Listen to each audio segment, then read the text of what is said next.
It's the Curt Copeland Show on Z1077. Jessie McCartney, thanks for coming in. Thanks for having me, brother. How you doing? I am well. Let's just right off the bat get to this because this is amazing. This is an email that I got today from a girl named Lakeisha. Okay. And my first question before I get into this email, and I'm going to read this to you, I want you to think about when I'm reading this to you, how often does this happen? Okay. This is an email. I'm going to try to paraphrase and sum it up as quickly as I can. I heard Jessie's on your show today. Live about 3 hours away from St. Louis, writing for your help. Jesse doesn't know who I am, but I met him 1.5 years ago, and a lot of drama started, and my friends ended up making me look like a complete ass. Some girl was on a chat room spreading rumors or something like that. How often does this happen where fans are just nutty and kind of weird? I mean, there's a group of diehards that, I mean, look, at the end of the day, the fans are the reason I'm here, and I can't, I'm very, very blessed and fortunate to have everyone that wants to pay attention around, because it's the reason I can make a living and do what I love. Of course, I mean, there's some fans, I swear, that know more about me than I do myself. And I go online and I see some of the things they're talking about. I'm like, how do they know that? That happened when I was 4 and no one else was around. How did they know that stuff? Yeah, I mean, rumors too. That's another thing that sort of just, it comes with the territory. That stuff's going to happen. You just kind of have to let it go, forget about it. You've been dealing with this kind of stuff, the good, the bad, and everything in between. The good, the bad, and the ugly. For a while now. I've been doing, this is my 4th studio album that I'm releasing December 28th. And yeah, I've been doing, I guess I got signed when I was 15, so I've been doing this as a solo artist for about seven years. Does Have It All, is that indicative of having it all? I mean, you've had a lot of success. It's certainly indicative of being very fortunate and having everything that I have, but it also is sort of a giving, a double entendre in the sense that you can have it all. But there's a song on the album called "Have It All." It's the title track, sure.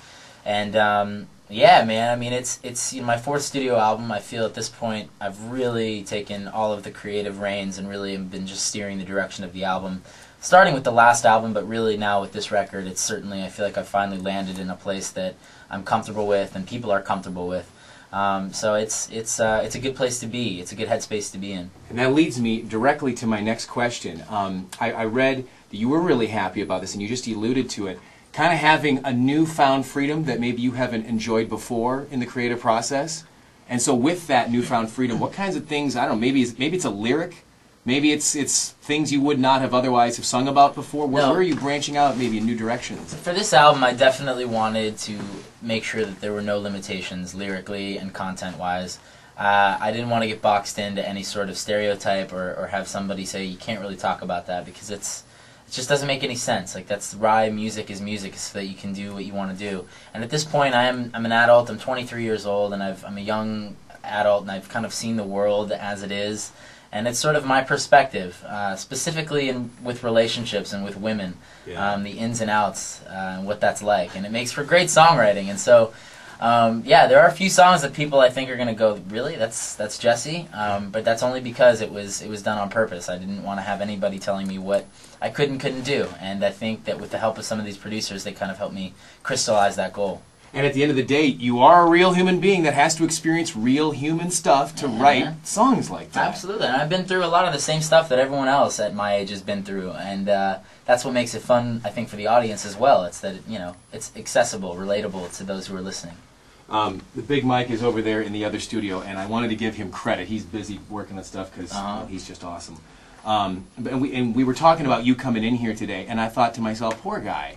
I mean, like, he's got to bang his head against the wall every time some idiot at some radio station or wherever is like, Paul McCartney, is that your dad? And I mean, and I thought to myself, the guy ought to come up with his own drinking game. It's the Jessie McCartney drinking game, and here's how it works, okay?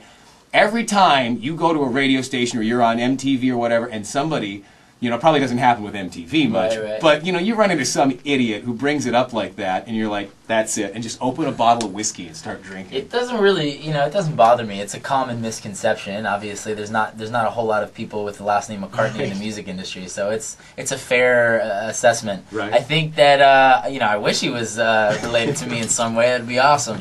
But no, there is no relation, and it was funny actually. I was at Henson Recording Studios in Los Angeles, which is a world famous, been around forever, everyone and their mother is recorded there. And I was there a few years ago recording my second album with John Shanks, and I walked out of Studio A, and right next to me was Studio B, and it said McCartney on the thing, on the door, and I said, must be a I mix-up thought to myself, I said, there's some sort of mix-up, and I was like, whatever. And I'm sitting in the green room, this sort of this like this sort of common area in the lobby, and I'm sitting there, and I hear this voice that I definitely recognize, and I hear him just humming, and I look over, and I see this guy walking with a mandolin. He's playing a mandolin, and he's just got his eyes closed, and he's just humming to himself, and it was Paul McCartney. And I was sitting there on the couch by myself. There was no one else in the studio. It was just the two of us.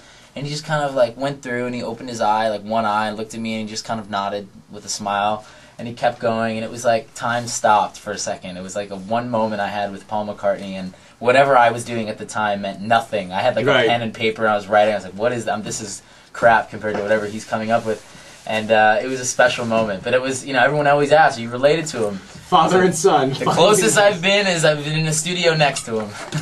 I'm gonna ask you this next question, and while you're answering that, I'm gonna punch up a picture. Speaking of Paul McCartney, there's an early picture of the Beatles from years ago, and with this great leather jacket that you have on today, I think it's leather. Yeah. It's not leather actually. It's some sort of like a nylon shiny material, but it kind of looks like leather.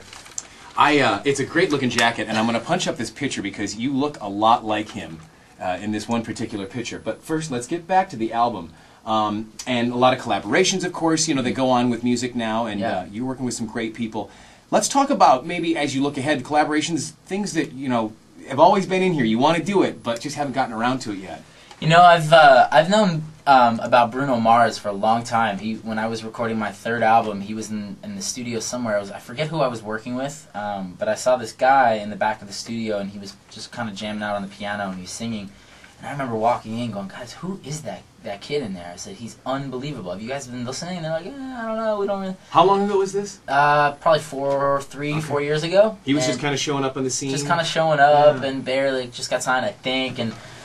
they're like, yeah, he got signed, and yeah, he's pretty cool. And I was like, no, you guys don't understand. That guy's amazing. Yeah.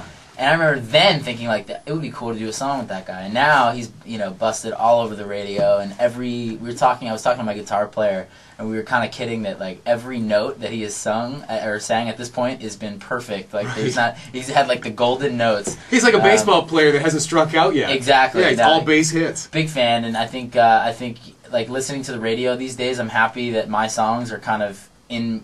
Like I'm happy that I'm an artist played on the same station with somebody like that. You're contemporary. It's cool. Yeah, exactly.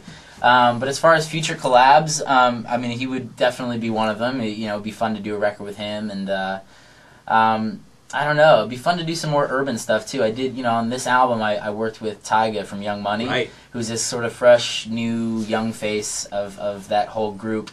And he's like 19, 20 years old, and he and I did a song called I Don't Normally Do This, which is way more on the rhythmic urban side of things that people wouldn't even recognize it was me when they hear it. Nice to do it, though. So much fun. And, it's that kind of stuff that I look forward to in the near future, You do a lot of great work with St. Jude's, and I thought you might like to give them a little mention because I know they're, real near and dear to your heart. St. Jude's is an amazing hospital, and I've done a lot of work with them. And for me, any sort of, philanthropy that I can do. That is a tough one to say, isn't it? It's a tough one, but philanthropic work that I can do that involves children. I think kids. I have a younger brother and sister that I don't know what I'd do without. And for me, that's where I always go when I go into these hospitals. Is like that could be my brother or sister, and I'd want somebody to be looking out for them. So it's cool, man. St. Jude's is one of many great places that you can go and visit and just sort of put a smile on their face for even a minute. I want to remind everybody, December 28th, the brand new album coming out. Did I get the date right? December 28th. December 28th. It's called Have It All. Have It All. And if you have it all, what's missing?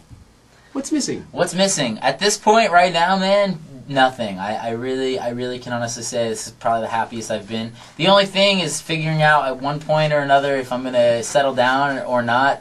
But I feel like I still got time to figure it out, and that's sort of what this album is about. What's the general consensus in here, boys, camera people? 23 years old? Don't do it, man. Don't do it. Dylan, you gotta go. Don't do it. He says don't settle down. I've had 3 or 4 years off, and I'm starting to think like, uh-oh, maybe they don't want me anymore. Maybe there's no one out there that wants it. So I'm trying to figure it out, man. I'm trying to figure it out.